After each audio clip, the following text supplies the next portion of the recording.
Hey folks, on today's episode, I'm going to tell you how I started catching bigger catfish. Let's go.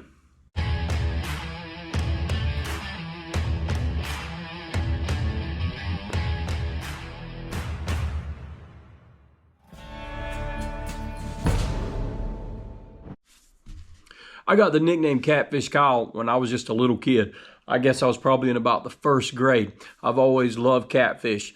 I was really young. I can remember we were standing beside a creek. It was nighttime. We had some flashlights. We shined the flashlight down into the creek and we could see a catfish down there, and there was a few of us young people standing there on the bank. And I told everyone there, I said, man, I think I could go right down in the water down there. I think I could catch that catfish. People said, no, you couldn't do it. I was only probably 6, 7 years old, something like that. I said, I think I can do it. I walked down there into the creek. We could see through the water. We could see the catfish laying there on the bottom of the creek. I reached down there. I grabbed that catfish. I pulled him up. He was probably about that long. That was one of the most amazing things to me and all the kids there. So I've been called Catfish Kyle for a long time. But here's the deal. For most of my life, I wasn't catching consistently big catfish. For most of my life, I was catching smaller catfish. And catching smaller catfish is great because that's what I wanted to do pretty much. We ate a lot of fish growing up, and so I was just happy to fill up a bucket or fill up a stringer filled with catfish. Man, I loved it.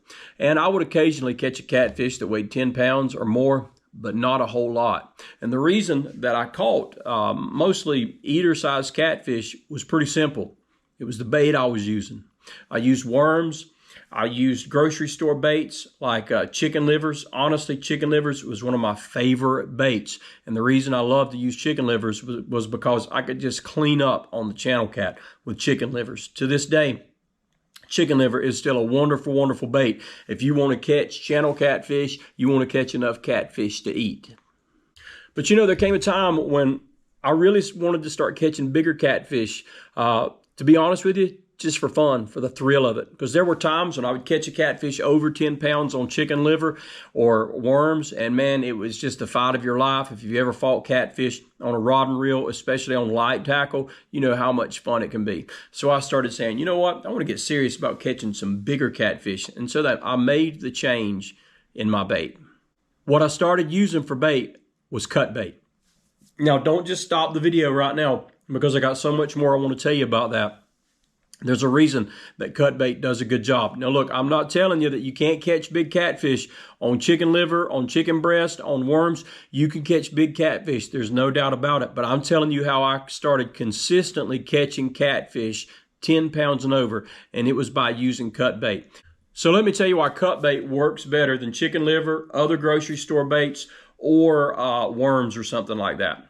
Look, there's more small catfish, up to 10 pounds, let's say, in the body of water that you're fishing than there are big catfish. And that, unless it's an anomaly, that's pretty much everywhere. There's going to be more small catfish than there are big catfish. And because there's more small catfish, those catfish who are small have a far better chance of finding your bait before a large catfish finds it. And so here's the deal. When you have something like chicken liver, it can be torn apart really easy by any size fish and consumed. When you have something like worms, it's the same thing. But when you go to cut bait, it's different. A fish isn't going to just tear apart a piece of cut bait. And if you have a smaller catfish, he may even not be able to get that whole piece of bait in his mouth. And so a smaller catfish isn't able to consume that bait in a quick way. So what happens? It lays there longer. If it lays there longer, obviously a bigger catfish has a better opportunity of finding that bait. That just makes common sense. So using a bigger bait kind of means you're probably not going to catch as many fish because you're going to kind of weed out the smaller ones, but the fish that you catch are going to be bigger, generally speaking. Now, some people are going to say, oh, man, your bait has to stink. Your bait has to stink really bad if you want to catch a catfish because catfish love things that stink. That's kind of a myth. Here's the thing. Catfish are essentially a swimming tongue. If you look up, I think a catfish has more taste buds than any other animal in the world. They are really like a swimming tongue. It doesn't take much for them to detect a scent in the water. And they love oily things, no doubt about it, and that attracts them to a bait. But understand, something doesn't have to have much smell at all for a catfish to smell it because they have such a an unbelievable sense of smell and taste already. And so when you have a piece of cut bait in the water, just because it doesn't stink like some grocery store bait you buy, or some punch bait that you might find, or some stink bait that you may find, don't think that that catfish isn't going to be able to smell it. He 100% is going to be able to smell it. Those things have a sense of smell and taste like nothing else in the water. And so the idea that something has to stink for it to be attractive to a catfish is not right. Second part of this is a fresher bait is always going to work better than an older bait. I've seen people say, well, you need to take your liver, or you need to take your bait and let it sit in the truck for a while, and boy, let it just get stinky and nasty. Folks, you don't have to do that, okay? A nice piece of cut bait that's fresh, that has that bloody smell in it, that has that oily smell in it, that is going to attract a fish. Take my word for it. Another reason you want to use cut bait is because cut bait is natural. You want to get a fish that is in that water, whether it's an eel that's in your waters, or whether it's a bluegill, some type of fish that's in that water. Because let's be honest, that's what these fish are used to eating. These fish are used to eating fish that comes out of these waters. That's their natural diet. They're looking for these things. They're smelling for these things. They know what these fish smell like that come out of your waters. And so using a cut bait that comes out of your waters is going to be something that really attracts the fish to you, even more than a grocery store bait will do. Now, when it comes to a bigger catfish, understand that a bigger catfish, they have to have more food to survive. They have to have a bigger meal. It's like a bigger person. If you have a bigger person, when you're an adult, you're not eating out of a baby food jar. You can take a baby food jar and you can feed a little child, and man, that child is full. But when it comes to a grown man needs a whole plate of food. And so a catfish, what are they looking for? They're looking for something that's going to quench their hunger. And so when they see a big piece of bait, they're going for it. Now, I want you to understand this. Some people think, well, is it alive? Is it dead? Does that matter? It might matter sometimes, but the reality is fish aren't that smart. If something is moving in the water because the current is blowing it and it's a piece of cut bait, they smell it. They don't know if that's an injured fish or if that's a dead fish, if it's fresh. So understand, he's going in there and he's saying, man, I'm about to get me a meal. This is going to be a whole fish. This fish is going to quench my hunger, and he's going to go for it. Now, when you start making the transition to not using only worms or only grocery store bait or only stink bait, you might find yourself catching less fish. And here's the thing, that's okay. Unless you're trying to have a fish fry, that's okay. If you want to catch bigger fish, you may have to sacrifice and say, I'm going to catch less fish. Unless you want to do this. Now, this is something I like to do. Take you a pole, and that one pole, say, with this pole, I'm going to fish for big catfish. I'm going to have me another pole over here. I'm going to do what I always do. I'm going to catch channel catfish. I'm going to catch whatever bites.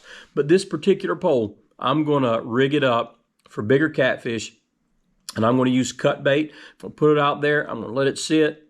I'm going to find out if this thing's for real. Do that. And I'll promise you, if you've got bigger catfish in your waters, it won't take you long, and you'll start catching them. Now, when you start using cut bait, you're going to notice pretty much you're going to get about 3 or 4 cuts off of an average size bluegill. The headpiece. Let's talk about the headpiece. The headpiece is an interesting piece of bait. Normally, for whatever reason, I catch bigger fish on a headpiece. But then there are times when the headpiece won't do anything at all. I'll have a headpiece and I'll have a body piece.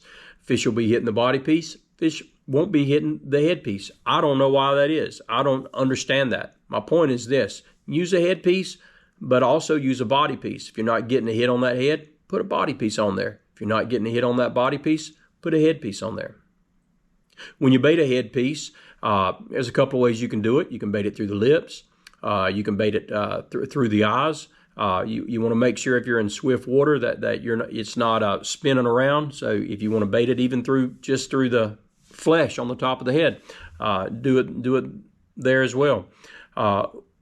The biggest thing to remember, whether you're fishing with a head or whether you're fishing with a body piece, is to always make sure a whole lot of the hook is exposed. Remember, you're trying to get this hook sunk in those big catfish, because it's going to be a pull when they get on there. You want it hooked up in some meaty part. You don't want it to get just stuck in a tooth patch or something, man. You want it to get in the meaty part of their mouth. So make sure a lot of that hook is exposed. The tail piece, just throw that tail piece away. I don't have a lot of luck with the tail piece. Just chunk that tail piece away. But the body, you should get about 3 cuts at least off of a body. Another thing you may want to do when you use the cut bait is scale it. Knock some of the scales off of it. That helps the scent, the oil out of that fish release into the water. Now, where are you going to get your cut bait? Well, the best thing to do is catch it. If you've got a creek, if you've got a pond, if you've got a friend who has a pond, maybe you can make a relationship with them, and maybe you could say, hey, do you mind if I come by once a week or once every other week and catch a few brim, maybe 5 or 6 brim, so I can fish with them? They may let you do that. Another thing that you can do, and I've done this, if you've got a market in your town that sells fresh seafood, maybe go talk to them and say, hey, do you guys ever have heads or guts or anything from cleaning the fish? I've got a lot of bait like that. A lot of times they're just throwing it away. They'll give it to you, or they'll sell it to you for cheap. Or if they have really fresh fish, maybe you can buy a fish from them. Maybe you can buy a whole mullet and use that mullet.